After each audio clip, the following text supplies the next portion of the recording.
जी अस्सलाम वालेकुम। यासीन आपके साथ हाजिर है इस मार्केट ओपनिंग प्रीव्यू के हवाले से। अभी से तकरीबन 2 से 3 घंटे के बाद मार्केटें खुल जाएंगी। आज डेट हो रही है 30th ऑफ मार्च और मंडे का दिन इस हफ्ते का पहला वर्किंग डे होगा। और जैसे कि हमेशा मैं आपसे ये जिक्र करता हूँ कि सैटरडे और संडे में हम इन ख़बरों को देख रहे होते हैं कि क्या इवेंट ऐसे रहे जिसका इम्पैक्ट मंडे की मार्केट ओपनिंग पर रहेगा। तो इसमें सबसे ज़्यादा इम्पॉर्टेंट जो हम बात कर लेते हैं, एक तो सबसे पहली बात तो मैं आपको ये कर दूं कि ये हफ्ता जो है वो सबसे इम्पॉर्टेंट इस हवाले से भी रहेगा कि ये इस साल का यानी साल 2020 का पहला क्वार्टर इस हफ्ते में ख़त्म हो जाएगा, जो कि बड़ा भयानक किस्म का ये क्वार्टर गुजर रहा है। और इसमें अभी 2 दिन बाकी हैं जिसमें सबसे ज़्यादा हमारे पास कोरोना वायरस पैंडेमिक के हवाले से पूरी दुनिया इस अताब का शिकार है। और अभी कुछ समझ में नहीं आ रहा है कि आइंदा और कितने अरसे तक ये कोरोना वायरस पैंडेमिक जो है ये पूरी दुनिया में इसका सिलसिला चलता रहेगा। बहरहाल इस हवाले से हम ये देख रहे हैं कि पूरी दुनिया में जो स्टॉक मार्केटें हैं वो बहुत ज़्यादा अप्स एंड डाउन्स इस हवाले से हो रही हैं। क्रूड ऑयल की मार्केटों में बहुत ज़्यादा तेज़ी मंदी हुई और इसी तरीके से गोल्ड, सिल्वर और करेंसी मार्केट में बहुत ज़्यादा मूवमेंट आई। अच्छा, स्टार्ट में हम सबसे पहले देख लेते हैं कि क्रूड ऑयल के हवाले से कुछ पॉइंट्स थे, वो मैं आपसे डिस्कस करना चाह रहा हूँ कि लोग अभी तक ये समझ रहे हैं कि क्रूड ऑयल की मार्केटें जो है वो हायर साइड पे चली जाएंगी। हालांकि इसने 21.85 का क्लोजिंग दिया था, मार्केट क्लोज हुई थी, लेकिन इस वक्त हम ये देख रहे हैं जो मैंने जो रिपोर्ट्स देखी हैं डिफरेंट चैनल्स पे, डिफरेंट अखबारात में, उसमें ये दिखाई दे रहा है कि क्रूड ऑयल की प्राइसेस में नीचे जाने का पोटेंशियल मज़ीद एग्जिस्ट कर रहा है, जो कि बहुत बड़ा क्वेश्चन मार्क है। क्योंकि ये जो हम क्रूड ऑयल ट्रेड करते हैं, एक दो पूरी दुनिया में जो बेंचमार्क क्रूड ऑयल ट्रेड होता है वो WTI क्रूड ऑयल के नाम से इसको हम जानते हैं, वेस्टर्न टेक्सास इंटरमीडिएट जिसको कहा जाता है, जो कि ट्रेड होता है न्यूयॉर्क मर्केंटाइल एक्सचेंज में। इसके अलावा जो ब्रेंट ऑयल ट्रेड होता है जो लंदन बेस है।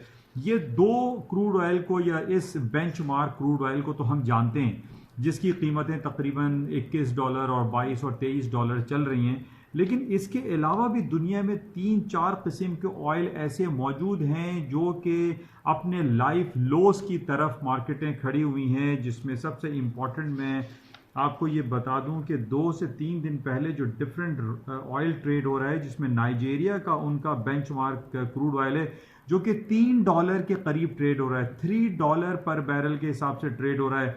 कोलंबिया में जो इनका वेस्कोनिया करके एक क्रूड ऑयल है, उनका बेंचमार्क है, वो $7.75 चल रहा है। इसी तरीके से कनाडा का जो उनका बेंचमार्क क्रूड ऑयल है वो 4.58 ट्रेड हो रहा है। मोन्टाना में ट्रेड हो रहा है $8 पर बैरल के हिसाब से। अरब लाइट क्रूड ऑयल जो कि Saudi Aramco different European refineries को सेल आउट करता है, वो $15 पर बैरल के हिसाब से ट्रेड हो रहा है।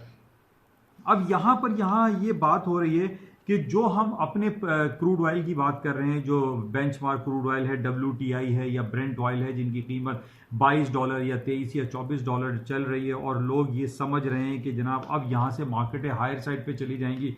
जबकि इन दूसरे क्रूड ऑयल की जो डिफरेंट कंट्रीज में प्रोड्यूस किया जा रहा है, नाइजीरिया में, सऊदी अरेबिया में और आपका कोलंबिया में, कनाडा में, मोन्टाना में, इनकी जो कीमतें हैं वो आप देखें तो वो बहुत खतरनाक हद तक डाउन साइड पे हैं। $3, $4 और $8 पे मार्केट है ये ट्रेड हो रही हैं।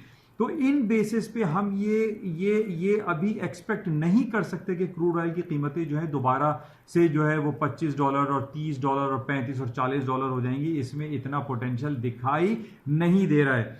अच्छा, उसके ऊपर ना जाने की वजूहात जो काफ़ी दिनों से मैं आपसे ये बयान कर रहा हूँ कि बहुत ज़्यादा, ये तीसरा, एक तो कोरोना वायरस का जो इम्पैक्ट आया है, इसकी वजह से पूरी दुनिया, जो कि तकरीबन हम समझते हैं कि पूरी दुनिया में इस वक्त 6.5 से 7 अरब लोगों की आबादी है, जिसमें से 3 से 3.5 अरब लोग इस वक्त लॉकडाउन का शिकार हैं। लॉकडाउन की वजह से घरों में बैठे हुए, गाड़ियां घरों से निकल नहीं रही, ना ट्रक चल रहे हैं, ना एयरलाइन सेक्टर चल रहा है। क्रूड ऑयल के स्टॉक पाइल्स बढ़ते चले जा रहे हैं, उनकी इन्वेंट्रीज में इजाफा होता चला जा रहा है, जिसकी वजह से हम अभी ये नहीं कह सकते कि क्रूड ऑयल की कीमतें ऊपर की तरफ जाएंगी।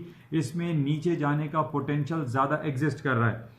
अच्छा, अब 3 पॉइंट बड़े इंपॉर्टेंट थे जो कि मैंने पहले भी आपसे जिक्र किया था कि क्रूड ऑयल की नीचे आने की वजूहात क्या हैं। एक तो कोरोना वायरस पैंडेमिक की वजह से पूरी दुनिया स्टैंड स्टिल है, इनर्ट पोजीशन में है, कहीं कोई ट्रैवलिंग नहीं हो रही है।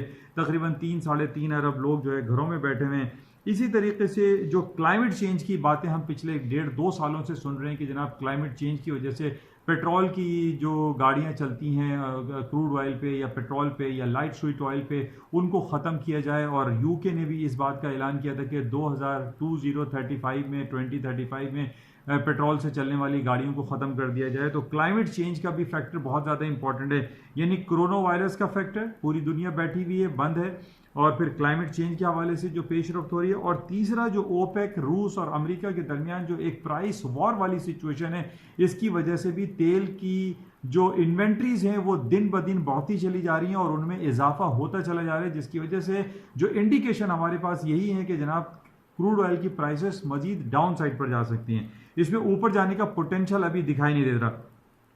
ऊपर जाने के लिए सिर्फ एक ही खबर पर हमें नजर रखनी है। अमेरिका सऊदी अरब को प्रेशराइज कर रहा है, अमेरिका सऊदी अरब से ये कह रहा है, अमेरिका सऊदी अरब यानी ओपेक से ये कह रहा है कि वो जो नॉन ओपेक कंट्रीज हैं जिसमें सर फहरिस्त रूस आता है, रूस से वो ये कह रहे हैं, रूस और सऊदी अरब को ये चाहता है अमेरिका कि वो दोनों टेबल पे बैठे हैं, आपस में बात करें। और 1 अप्रैल से ये कहा जा रहा है कि वो अपनी 2.5 मिलियन बैरल पर डे के हिसाब से अपनी प्रोडक्शन का इजाफा कर देंगे। अब जब प्रोडक्शन में इजाफा होगा तो जाहिर है फिर इन्वेंट्रीज बहुत जाएंगी, फिर कहां से हम ये देखेंगे कि कीमतें ऊपर की तरफ जाएंगी। सिर्फ यहां पर सवाल ये पैदा हो रहा है कि क्या ये 1 अप्रैल को मीटिंग में बैठेगा सऊदी अरब रूस के साथ।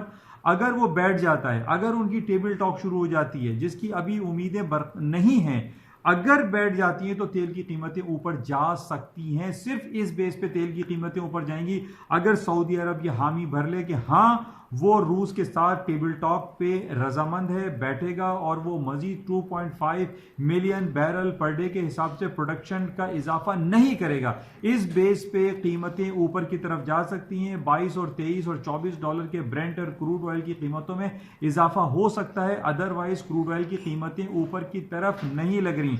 हमें क्लोजली इसको देखना पड़ेगा कि 1 अप्रैल को क्या सऊदी अरब रूस के साथ टेबल टॉक करने पे रजामंदी का इजहार करता है या नहीं। ये बहुत इंपॉर्टेंट रहेगा इस हफ्ते में, जो कि 2 दिनों के बाद ये महीना ख़त्म हो जाएगा। 1 अप्रैल से इसकी प्रोडक्शन में मजीद इजाफा हो सकता है अगर मीटिंग में सऊदी अरब ना बैठा। तो ये बड़ा इंपॉर्टेंट है। जो 2 दिन हमने सैटरडे संडे में जो खबरें देखी हैं उसमें हमें यही दिखाई दे रहा है कि जनाब तेल की कीमतों में तेजी फिलहाल दिखाई नहीं दे रही। सिर्फ इस मीटिंग को हमें देखना है कि सऊदी अरब बैठता है या नहीं। अच्छा, इसके अलावा बहुत ज़्यादा टेंस हालात चल रहे हैं और पिछले हफ्ते हमने ये देखा कि अमेरिका के दोनों हाउसेस में, यानी हाउस ऑफ रिप्रेजेंटेटिव में और सेनेट में, जो इस बात का चर्चा हो रहा था कि जनाब 2 ट्रिलियंस ऑफ डॉलर के इकोनॉमिक पैकेज को वो पास करेगा या नहीं करेगा। बहरहाल ये दोनों हाउसेस ने, यानी कांग्रेस ने, अमेरिकी कांग्रेस ने 2 ट्रिलियंस ऑफ डॉलर के इकोनॉमिक पैकेज को मंजूर कर लिया है और उसकी इम्प्लीमेंटेशन जल्द अज जल्द शुरू हो जाएगी। और ये कोरोना वायरस की वजह से पूरी दुनिया में जो इकोनॉमिक स्लो डाउन और स्लम्पिंग सिचुएशन क्रिएट हुई है उसको बचाने की भरपूर कोशिश अमेरिकी कांग्रेस करेगा। अच्छा, एक सबसे इंपॉर्टेंट फैक्टर हमारे पास ये आ रहा है कि ये पैंडेमिक यानी कोरोना वायरस का जो सिलसिला कोविड-19 का शुरू हुआ, वो स्टार्ट तो बहरहाल इटली से हुआ, लेकिन इसका चर्चा ज़्यादा जो शुरू हुआ वो हमने देखा कि वो चाइना वुहान सिटी से ज़्यादा शुरू हुआ। अब हम ये देख रहे हैं कि जनाब वुहान सिटी तो बिल्कुल क्लीन चिट उसको मिल गई है, वहाँ पे कोई ना क्वारंटाइन है, ना वहाँ पर वो हॉस्पिटल हैं, ना वहाँ पर केसेस आ रहे हैं। इक्का दुक्का कुछ केसेस आ रहे हैं तो वो नेग्लिजिबल हैं। यानी आप ये कह सकते हैं कि तकरीबन 170 करोड़ की आबादी में अगर 1 और 2 केसेस आते हैं तो वो उसको केस आना तो नहीं कह सकते। लेकिन हम ये देख रहे हैं कि 82,000 जो केसेस बीजिंग या चाइना में आए थे वुहान सिटी के थ्रू, वो ख़त्म हो चुके हैं। और इस वक्त सबसे बड़ा जो एपी सेंटर है वो न्यूयॉर्क और अमेरिका बने हुए हैं। अमेरिका में न्यूयॉर्क है, कैलिफोर्निया है, वहाँ पर कोरोना वायरस के केसेस बहुत ज़्यादा पाए जा रहे हैं। और इसमें सबसे ज़्यादा जो इजाफा इस वक्त हम देख रहे हैं कि 45,000 केसेस सिर्फ न्यूयॉर्क में रिपोर्ट हुए हैं और 550 लोगों की हलाकत वहाँ पर हो चुकी है। हमें इस बात का भी अच्छी तरीके से पता है कि ये अमेरिका की जो कौमें हैं, अमेरिका की जो फौज है, वो एक बहुत ही कावर्ड, एक बहुत डरपोक किस्म की कौम है। बैक इन 2001 में जब 9/11 का वाक़या हुआ और उसके बाद जो हालात हुए, उसमें लोगों के अंदर खौफ बहुत ज़्यादा तारी हो गया है। वो पिछले दिनों मैंने आपसे कहा था कि अमेरिका में चंद साल पहले भी वो एंथ्रेक्स का एक खाली पाउडर जो है वो किसी बिल्डिंग के बाहर रख दिया गया, तो पूरी बिल्डिंग न्यूयॉर्क स्टॉक एक्सचेंज खाली करा ली गई। बहुत सारी अमेरिका की बिल्डिंग, एम्पायर स्टेट बिल्डिंग को खाली करा लिया गया इस खौफ से कि जनाब वो एंथ्रेक्स पाउडर जो है वो सब लोगों में फैल जाएगा और वो एक वायरस है या उससे तो कुछ धमाका हो जाएगा। तो हमें इस बात का इल्म है कि अमेरिका एक इंतहाई डरपोक कौम है और इस डरपोक कौम के बेसिस पे ये इस हफ्ते मुमकिन है कि अमेरिका का जो न्यूयॉर्क सिटी है, जो पूरी दुनिया का फाइनेंशियल हब है, उसको शट डाउन कर दिया जाए, लॉकडाउन कर दिया जाए, जो कि बहुत ज़्यादा नेगेटिव हो सकता है और अमेरिका की स्टॉक मार्केटें मजीद डाउन हो सकती हैं। वीकेंड पे हमने देखा था तकरीबन 4 से 5% S&P, डाउ जोन्स, नेस्डेक अपने लोएस्ट लेवल पे बंद हुए थे।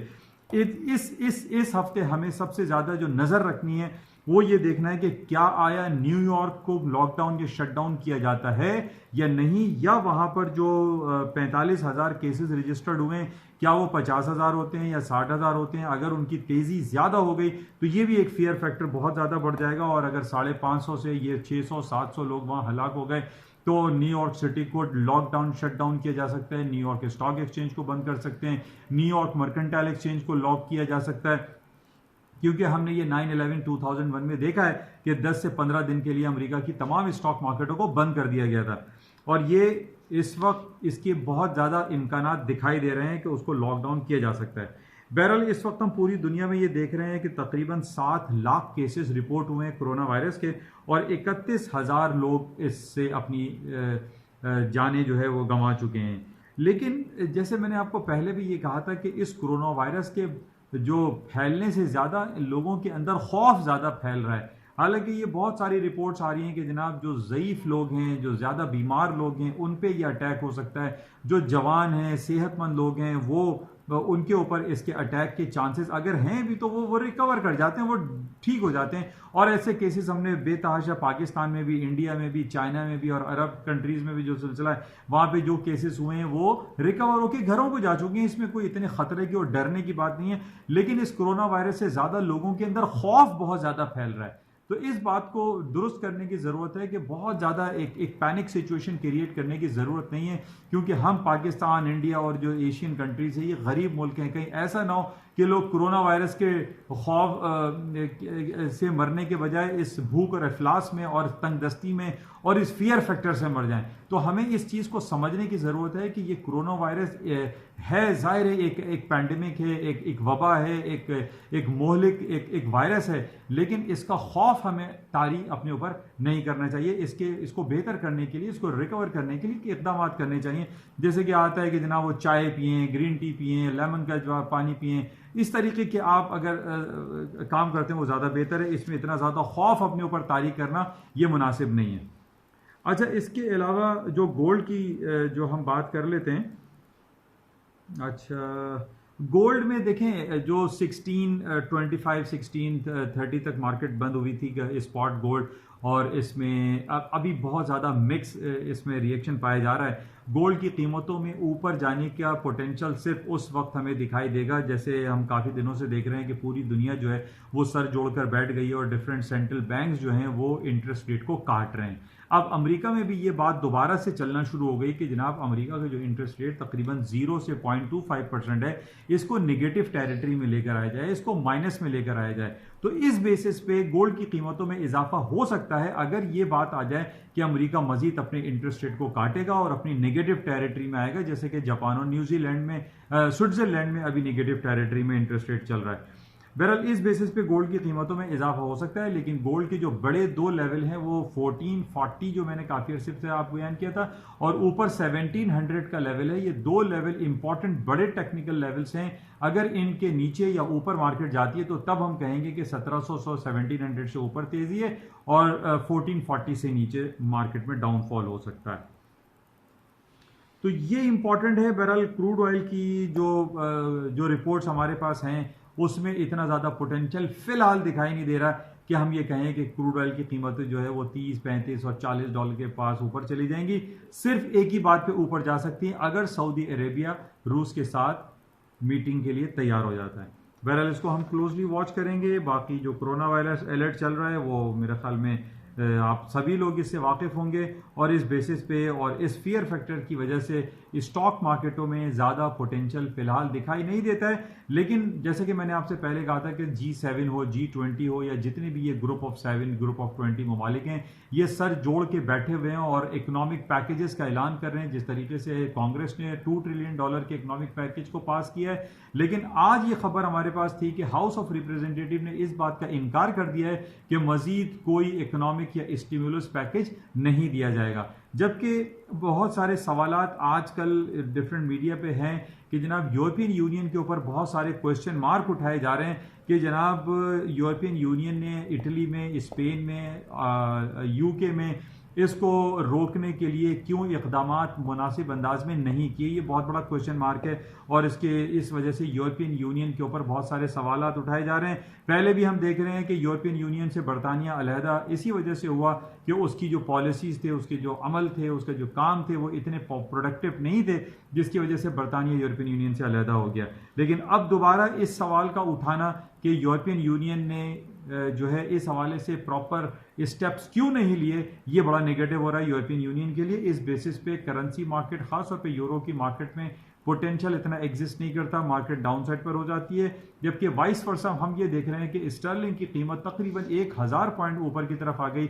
1.14 का मार्केट ने लो किया था और विद इन 10 डेज में हम ये देख रहे हैं कि 1.24 तक स्टर्लिंग की कीमतों में इजाफा हो गया। तकरीबन 1000 पॉइंट्स जो है स्टर्लिंग ऊपर की तरफ गया है। तो इस बेसिस पे कि जनाब कोरोना वायरस के हवाले से तमाम कंट्रीज़ को, तमाम यूनियन को, तमाम इकोनॉमीज़ को एक प्रोडक्टिव स्टेप्स लेने चाहिए और कोशिश करनी चाहिए कि इस पैंडमिक को जल्द अज जल्द ख़त्म किया जाए, क्योंकि ज़्यादातर जो गरीब लोग हैं, जो पुअर कंट्रीज़ हैं, उनमें जो एक आम आदमी है वो लॉकडाउन, शटडाउन की वजह से एक तंगदस्ती का शिकार हो सकता है। इसको बचने के लिए, इसको रोकने के लिए तमाम लोगों को, मुल्कों को इस पर काम करना चाहिए।